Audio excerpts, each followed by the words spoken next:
tal?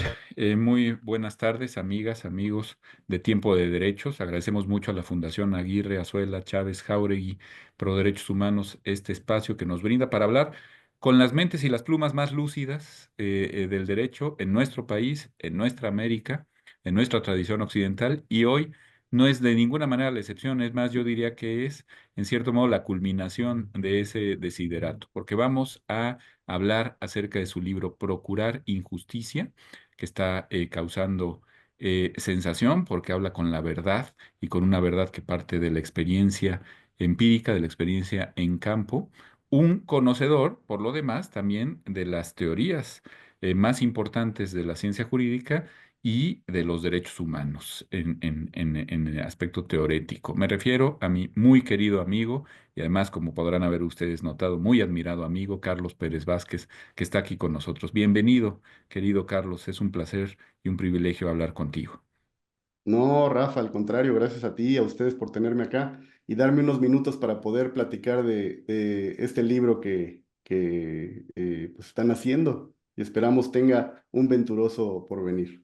Pues yo ya lo veo por todos lados mencionado con muchísima admiración y sobre todo con mucho interés, porque la gente pues se queda muchas veces pensando, ¿y por qué nos salen tan mal las cosas que lo que procuramos es injusticia? Yo te haría esa primera pregunta. ¿Por qué no logramos procurar justicia? Es más, ya hasta le cambiamos el nombre a las procuradurías, ¿no? De tanto topar con pared.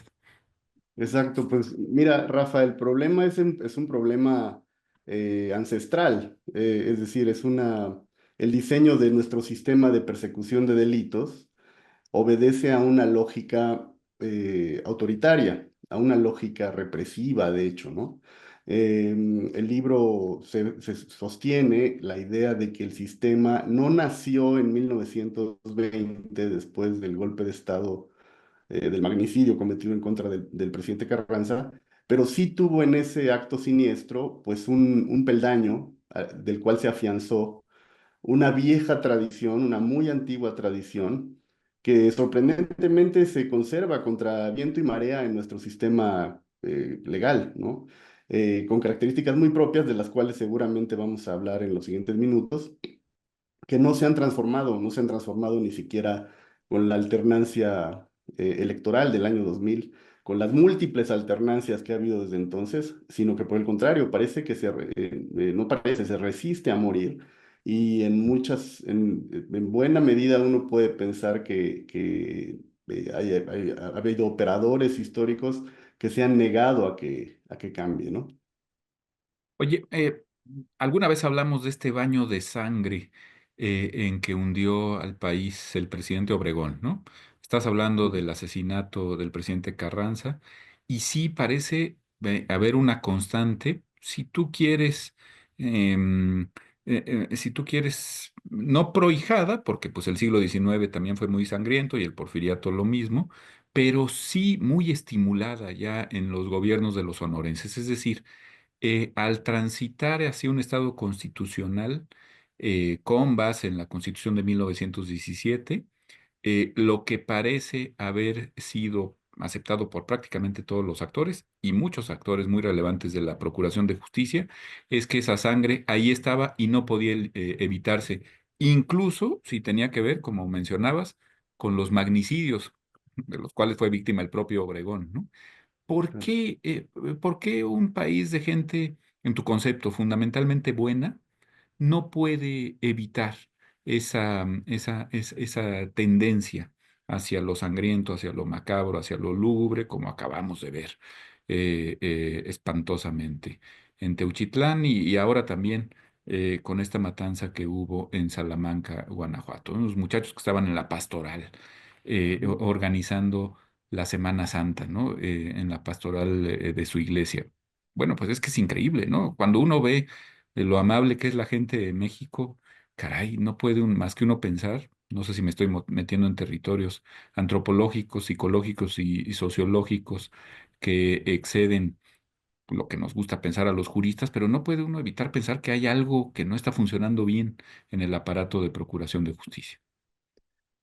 Sí, a mí lo que este libro me permite, digamos, afirmar con más tranquilidad, era una intuición que yo tenía, pero ujú, ahora lo puedo confirmar, lo confirmo y lo defiendo, lo sostengo, es que la sociedad mexicana es fundamentalmente decente, ¿no? Lo ujú, cual no quiere decir que no vivamos en un país, como decía Carlos Nino, anómico, ¿no? México en gran medida es un país que padece de una anomia severa, pero no nos estamos, digamos, podemos platicar tú y yo aquí, nadie está entrando al lugar donde tú estás, nadie está entrando aquí a donde estoy yo, ujú, porque fundamentalmente la gente quiere vivir en paz, no quiere vivir tranquila, la mayoría de la gente, ¿no? Quiere hacer sus actividades, estudiar, trabajar, en fin. Lo lamentable es que yo creo que la gente entiende que para conseguir ese objetivo tiene que alejarse lo más posible de las autoridades que deberían, por el contrario, garantizarles condiciones de tranquilidad y paz, ¿no?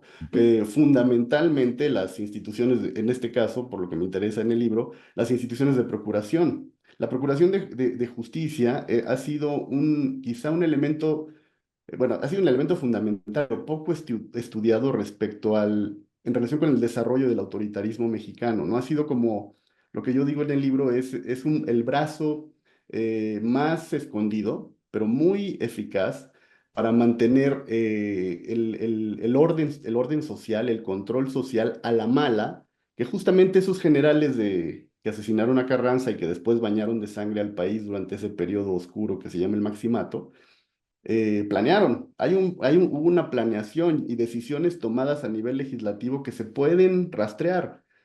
Ahí en los diarios de debates, eso es quizá donde debe rastrearse, ¿no? Es quizá uno de los hallazgos que a mí me dejan más satisfecho y tranquilo porque ahí están cómo el Congreso, uno puede corroborar cómo el Congreso de la Unión, obviamente influenciado por el militarismo, claramente intimidado por la fuerza militar, ni siquiera simula que va a legislar, sino que le otorga a los presidentes desde Álvaro Obregón hasta Abelardo L. Rodríguez, por lo menos en este tema, facultades extraordinarias. De ahí que se consagre, se consolide el Código Federal de Procedimientos Penales, en el que tú y yo y generaciones de mexicanos estudiamos y ujú, muchos trabajamos, etcétera, como la joya del Museo del Horror, ¿no? La pieza de exhibición principal de esa historia de abuso. ¿Cómo es posible que ese código, que fue elaborado de manera unipersonal por Abelardo L. Rodríguez, que ni siquiera fue electo, ¿no? Nadie votó por él, fue un presidente sustituto, que gobernó ujú. 2 años, ¿no?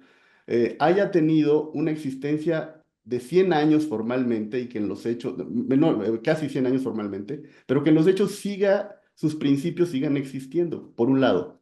Y por el otro, lo que Y que, también... por cierto, confiesa en la exposición de motivos, creo que el procurador general, que era Emilio Portesil, que había sido también presidente, Sí, confiesa, bueno, con un grado de cinismo impresionante, que lo que dice la Constitución desgraciadamente no se puede llevar a la ley secundaria y que por lo tanto el sistema acusatorio, que estaba muy bonito en el constituyente del 17, pues ahora tenía que ser sustituido, como tú dices, por eso que estudiamos y en buena medida padecimos generaciones y exacto, generaciones, por un mixto con preponderancia inquisitiva, ¿no? Me parece exacto. increíble la confesión. ¿No? Y sobre todo es increíble cuando uno piensa que estos personajes, en efecto, fueron construyendo pieza a pieza, ladrillo a ladrillo, como un Lego, ¿no? Ujú, Un aparato del terror, ¿no? Portes Gil, no hay que olvidarlo, es el que elimina la presunción de inocencia. La presunción de inocencia existía en el Código Penal de Juárez, ¿sí? sí. Digamos, extraña, medio inaplicable, en realidad era una especie de presunción de inocencia que permitía pues, los abusos, la detención en flagrancia que venía de las leyes juaristas previas a la intervención francesa, ¿no? Pero Ujú, Portes Gil, sin ningún recato, también es presidente sustituto, nadie vota por él y elimina la presunción de inocencia al elaborar un código penal en 1928 de corta duración en lo formal, pero de una larga existencia en la maldición que dejó para generaciones y generaciones de mexicanos, ¿no?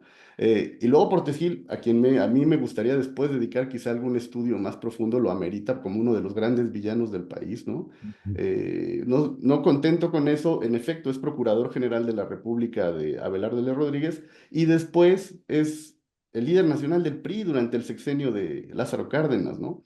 Entonces, hay toda no es casual, esto no es casual, obedece a una estrategia propia de los militares, ¿no? Militarista, por un Ujú. lado. Ahora, desde el punto de vista más dramático, no jurídico, pues esto representa como la confirmación de una derrota histórica, una tragedia, ¿no? La derrota histórica de ideales de la revolución en materia de justicia claramente traicionados por los generales, ¿no? Es decir, en el momento en que se elabora el Código Federal de Procedimientos Penales, que sustituye al de Porfirio Díaz, pues obviamente las instituciones que se preservan son las de la dictadura, ¿no? Es como un mensaje explícito de que la revolución, para efectos del control social que todo sistema de justicia de persecución del delito representa, la revolución pues fue simplemente un accidente, ¿no? En un largo devenir de opresión y abuso, ¿no?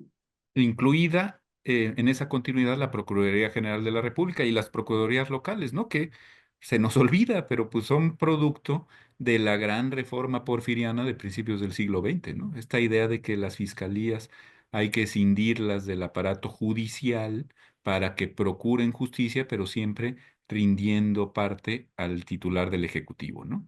Digo, siempre, hasta hace nada, en que se nos ocurrió establecer la autonomía, que pues ahí va, ya nos dirás cómo va funcionando, ¿no? Pero antes de eso, mi querido Carlos, está también el tema de la confusión entre lo que es administración y procuración de justicia y cómo le echamos la culpa. Tú trabajaste muy destacadamente en administraciones también muy destacadas por su compromiso con la justicia y con los derechos humanos del Poder Judicial de la Federación. Y tú sabes que uno de los principales problemas, vamos a decirle, de cultura constitucional y de cultura penal constitucional es cómo confundimos siempre en México, los mexicanos, lo que es labor de las fiscalías, en donde además nos solemos topar con pared, lo que hace el Ministerio Público y lo que hacen los jueces. Y cómo ha sido muy fácil, como se demostró en la pasada administración, echarle la culpa de todo a los jueces. Ahora que estaba siguiendo una línea histórica tan interesante, pues es que es el general Cárdenas, ¿no? Esta idea de vamos a desmontar la Suprema Corte y vamos a poner jueces ahí que no sean leales a nosotros y que terminen su periodo con nosotros, es una idea del plan sexenal del general Cárdenas, en la que por cierto triunfó, a diferencia de su par Franklin Roosevelt, que nunca pudo hacer eso como hubiera querido para el nuevo trato. Mi general sí pudo, ¿no? Y eso te Eh, habla de algo, pues de una obsesión por el control de lo judicial, ¿no? Y eh, de lo es, penal. sí, totalmente, o sea, son un lustro, ¿no? Que se dice, perdón, un cuarto de siglo que se dice Ujú, fácil de gobiernos militares, lo que nos queda muy lejos. Digo, si pensamos que antes de eso fue la dictadura con el intermedio de la revolución, ujú, pues estamos hablando de medio siglo, ¿no? De gobiernos militares o militaristas en México después de la reforma, etcétera, em, que no nos podemos sacudir, ¿no? Tan fácilmente. Hay una obsesión por disminuir en efecto a los tribunales. Yo no sé qué tanto al Estado, entendido en su versión histórica, ¿no? Le convendría que la gente entienda perfectamente qué hacen las procuradurías y qué hacen los tribunales. Porque lo que existe, lo que yo veo y veo en esta investigación, o entiendo después de esta investigación con más claridad, es cómo esta obsesión por concentrar el poder, ¿no? El poder en México la tradición es que se gana como se tenga que ganar, bajo las condiciones, como sea que se gane, y hay que cuidarlo como sea que haya que cuidarlo, ¿no? Entonces hay esa obsesión que nos viene de lejos y que obedece a una mente militar, ¿no? A una manera de entender el control de la sociedad desde un punto de vista militarista, ¿no? Entonces, no me extraña que sigamos escuchando, por un lado, que los tribunales no están a la altura de lo que el país necesita y qué es lo que el Ejecutivo entiende que el país necesita, ¿no? Que hay una desconexión. Y tampoco me extraña que la gente pues simplemente no pueda distinguir entre lo que hace un tribunal y hace el Ministerio Público. Lo único que la gente sí tiene claro, me refiero a esa percepción, está extendida, es que no quiere tener nada que ver o quiere evitar en lo posible tener algo que ver tanto con policías, con ministerios públicos, con jueces. Todo lo que signifique justicia o judicial es de entrada sospechoso, es inconfiable y es nocivo. ¿Eso por qué? Pues viene de lejos porque estamos acostumbrados a que si la policía toca la puerta, si nos enfrentamos al Ministerio Público, nos vamos a enfrentar al poder omnímodo, ¿no? Al poder sin reservas, incluso también los jueces.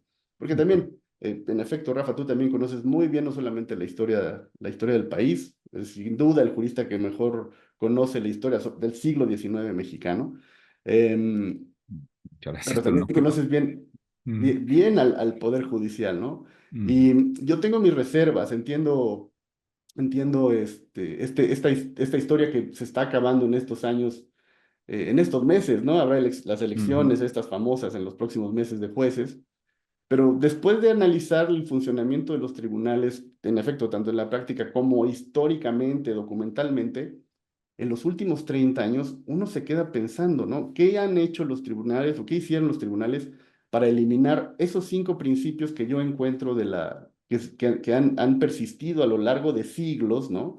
En nuestra estructura de persecución del delito, ¿no? La presunción de culpabilidad. La prisión preventiva, antes llamada formal prisión. Las detenciones en flagrancia, que lo que hacen, pues, es garantizar detenciones arbitrarias, ujú, ¿no? La confesión como prueba madre en los procesos penales, dio siempre lugar a tortura por lo regular, que pues, tiene tantas variantes como las podemos imaginar en tiempos de un aumento de la observancia social como los que vivimos. Ahora la tortura se convierte en extorsiones, por ejemplo, abiertas de los funcionarios hacia los ciudadanos. Y una última que es propiamente militarista, ¿no? Que es la victimización moral o moralina de aquellos que son acusados de cometer un delito. Frente al Estado, el que es acusado de cometer un delito, no importa tanto que sea catalogado como un delincuente, sino como una anormalidad moral, como una aberración moral, ¿no?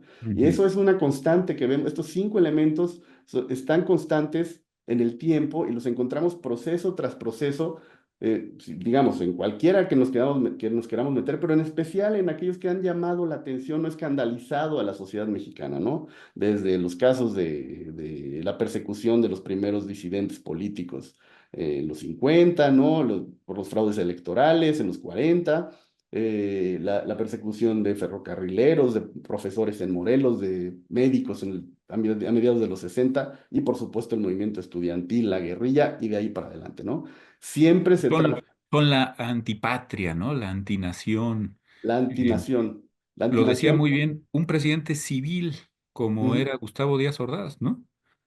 Se han enfrentado estos muchachos privilegiados a esos heroicos Juanes, se refería a la tropa, que defienden desinteresadamente a su patria. Es decir, los disidentes políticos son la antipatria y hay Contra que las honrosas muchedumbres, decían imagínate nada más, ¿no? los Esos pintos. heroicos Juanes que Sí, constituyen las honrosas muchedumbres. Eh, sí. es un discurso, como muy bien apuntas, castrense, en bocas civiles, ¿no? Porque, a ver, gobiernos civiles, pues hemos tenido desde Alemán, ya era como para que se nos quitaran, ¿no? El, Sí, pero la fíjate que tendencia ahí castrense, ¿no? yo Ujú, encuentro en el libro, y es un apartado que a mí me resulta muy satisfactorio, una especie como de justicia personal a ujú, destiempo, ¿no? El dibujo de Luis Echeverría, de la presencia de Luis Echeverría, ¿no? ujú, Yo sostengo en el libro que Luis Echeverría era un militar de closet, ¿no? Es decir, él se forma políticamente, su mentor político es el general Sánchez Taboada. Sánchez ujú. Taboada, que como recordarás, pues existe el rumor no confirmado de que es el que le da el tiro de gracia a Zapata, ¿no? Bueno, Sánchez Taboada es el primer líder nacional del PRI en Ujú, 1946. Cuando nace el PRI, a él lo nombran.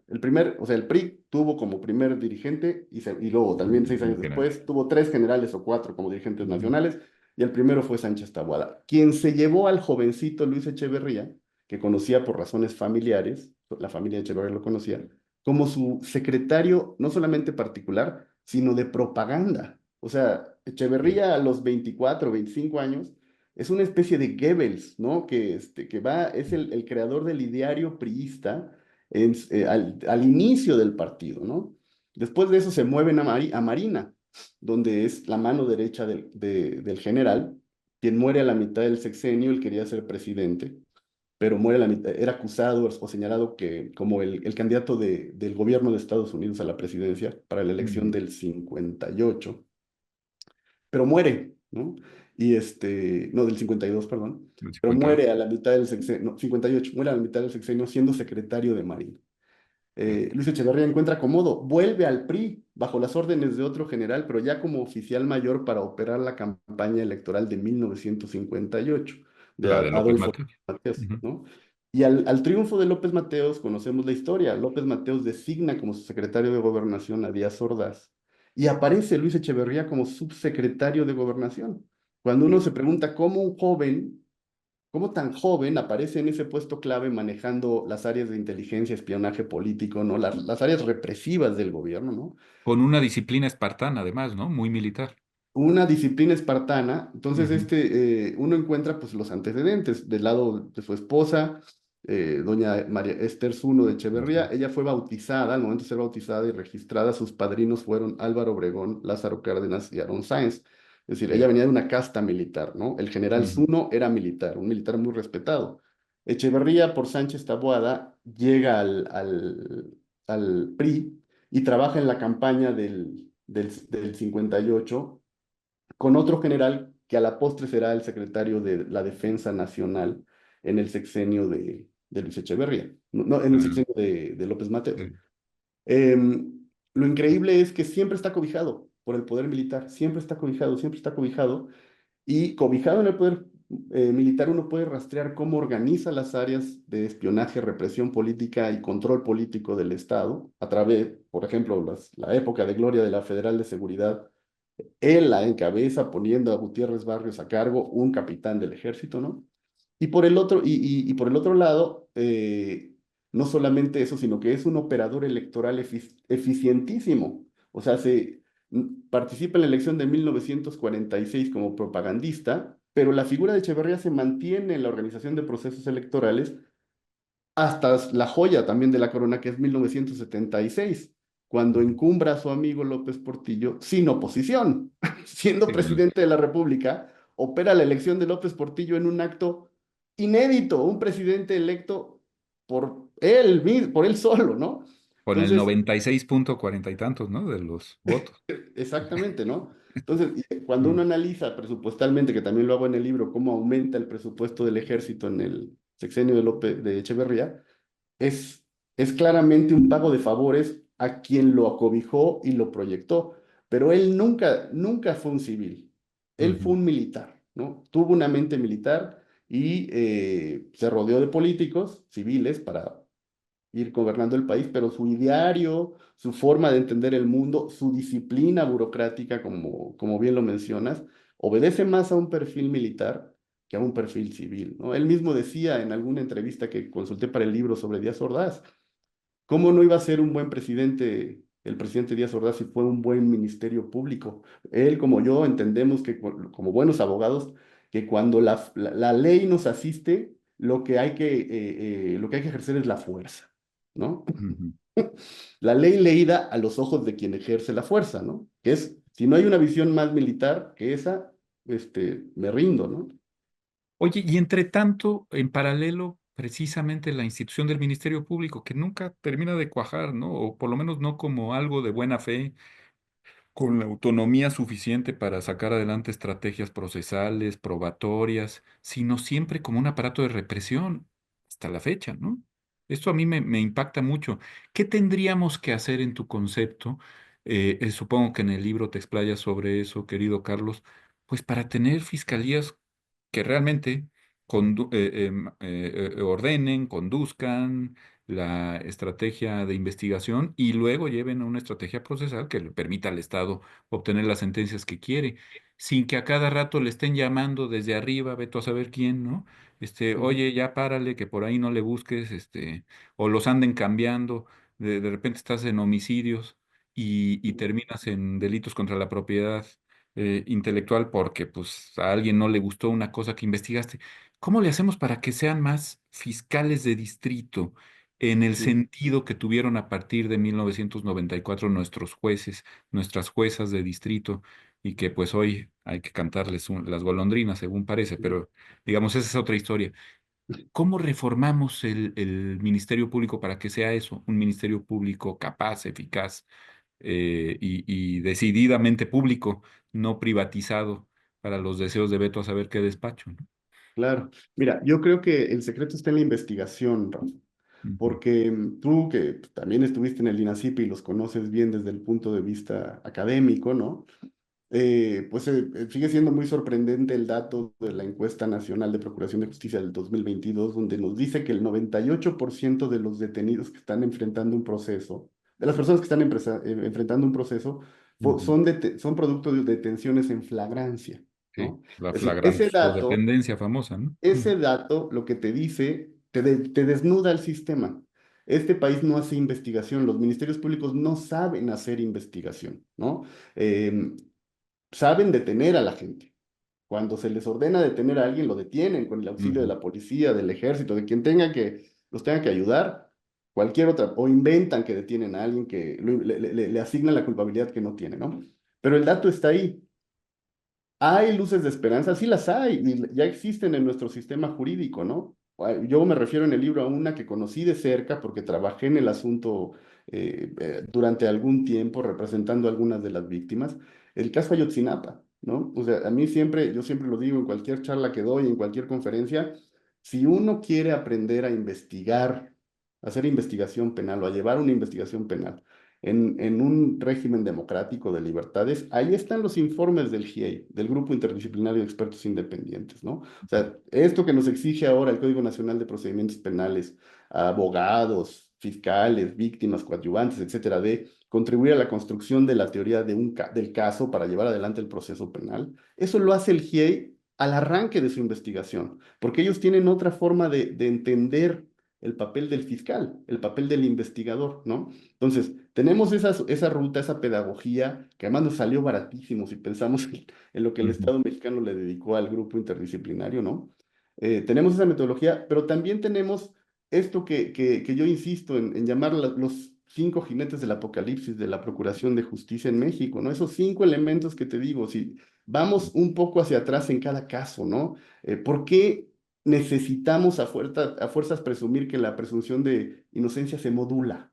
Porque si la respetas cabalmente, no puedes defender la prisión preventiva, no puedes Ujú. defender el fortalecimiento de la prisión preventiva. Y No, y esto, la carga probatoria es tan fuerte para el Estado que pues el Estado ahora sí que, como decía mi otro paisano, Jaimito el Cartero, se quiere evitar la fatiga, ¿no? pues claro, sobre todo un Estado que lo único que está representado por el Ministerio Público, lo único que está esperando es que le lluevan los oficios de respuesta a los oficios de solicitud de información que mandó, ¿no? Sí. Entonces, llenarse de papel, engordar los expedientes y que los casos los asuntos estén detenidos por eso mismo. O sea, las carpetas, si tú analizas una carpeta de investigación el día de hoy, de cualquier delegación, de cualquier fiscalía, de cualquier estado, no vas a encontrar muchas diferencias con las antiguas averiguaciones previas, ¿no? En su Ujú. armado, en su estructura, en su desorden, en su capacidad de dar vueltas y vueltas para no llegar a nada, ¿no? Para Y no la anarquía más absoluta, ¿no? la Ujú, anarquía total. Entonces, yo creo que si nosotros nos tomamos en serio el análisis de esos 5 principios, ¿no? Yo, yo me remito a lo que dijeron en 2008 en el Congreso cuando reformaron la Constitución. ujú, Hubo en los dictámenes iniciales, se advertía, ¿no? Ya por legisladores, que había una contradicción insalvable entre el principio de presunción de inocencia que iba a proponer el nuevo texto constitucional y la prisión preventiva, ¿no? Pero en ese momento los senadores dijeron, no hay que preocuparnos tanto porque en realidad serán excepcionales los casos en los que esos dos principios choquen, ¿no? Bueno, ujú. aquí estamos, casi 20 años después, dándonos cuenta que esas excepciones son la regla. Entonces, reformar esas instituciones que nos vienen de lejos, que sobrevivieron la colonia, gobernaron la colonia, pasaron a la dictadura, a la época porfirista, y los generales golpistas del 20 felizmente nos endilgaron por 100 años en su afán militar de controlar todo resquicio de la vida pública y sobre todo sus privilegios, ¿no? Los privilegios políticos, como digo en el libro, económicos y políticos, que ganaron a la mala, eh, mantenerlos a la mala, también era su idea, ¿no? Entonces, Ahora, tampoco es que hayan generado sociedades muy seguras, que digamos, ¿no? Sí. es eso es es otra cosa sorprendente que también Ujú, señalo en el libro, ¿no? Uno ve y cómo van creciendo los presupuestos del ejército. Nunca se detiene el crecimiento presupuestal del ejército, siempre crece año con año, año con año, año con año. El de la fiscalía va creciendo menos, pero va creciendo también. Bueno, uno puede hacer la suma, ahí está el cuadro de cuánto en miles de millones de pesos en términos actuales el Estado mexicano y la sociedad mexicana ha destinado a los esfuerzos de seguridad no solamente desde el año, desde este milenio, sino desde antes, ¿no? Y nos vamos a decepcionar bastante, ¿no? Nuestros abuelos, nuestros padres, nosotros, nuestros hijos, hemos estado invirtiéndole a la seguridad sin restricciones, ¿no? Son rubros del aparato de Estado que no han sufrido disminuciones drásticas en su presupuesto. Y los resultados ahí están, 98% de impunidad, ¿no? claro. Algo no está bien, algo no está bien. Oye, desgraciadamente se nos está terminando el tiempo para esta entrevista, pero pues es tan potente el mensaje que nos envías, Carlos, que no me resisto a preguntarte esto. Me intriga mucho, dices, hay motivos para el optimismo y está el informe del GIEI sobre el caso Ayotzinapa, pero bueno, pues lo que le hicimos a ese informe, en general a los trabajos del GIEI, tampoco mueven mucho optimismo, que digamos, ¿o sí? Mira, yo me refiero a que mueven a optimismo en el sentido de que la metodología existe. No tenemos Ujú, que inventar el hilo negro, pues. No se trata de ser, ujú. de ser como descubrir de nuevo el agua tibia, ¿no? Sí, porque yo Eh, supongo que hay fiscalías en el mundo que funcionan, ¿no? Así Que, funcionan, pues ¿de dónde aprenden, no? Vienen los ujú, colombianos, vienen los argentinos, que pasaron por regímenes persecutores penales como el nuestro, los tuvieron iguales o más duros, y han ido ujú, evolucionando. Países hermanos a nosotros, cercanos a nosotros, ya no hablemos de los países europeos, ya no hablemos de democracias consolidadas norteamericanas, etcétera, ¿no? ujú, Ahí hay una metodología.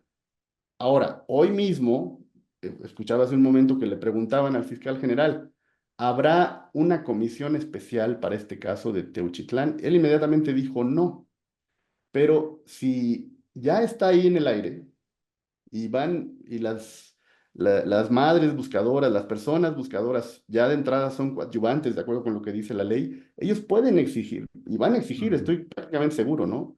Que vuelvan a venir expertos extranjeros, que haya un monitoreo externo del trabajo de la Fiscalía en este caso. Eso, más las sentencias de la Corte Interamericana de Derechos Humanos, nuestra apertura a ese club que a mí me parece muy una bendición que nos dio en algún momento el PRI descuidado de finales de los 90, ¿no? Ahí están los elementos para que las cosas cambien, ¿no? Más la presión política y coyuntural que un caso espantoso como este puede traer, pueden cambiar las cosas rápidamente, ¿no? Entonces, yo esperaría que así fuera. No soy pitonizo, me gustaría hacerlo, Ujú. Rafa, pero espero que algo de razón lleve esto, ¿no?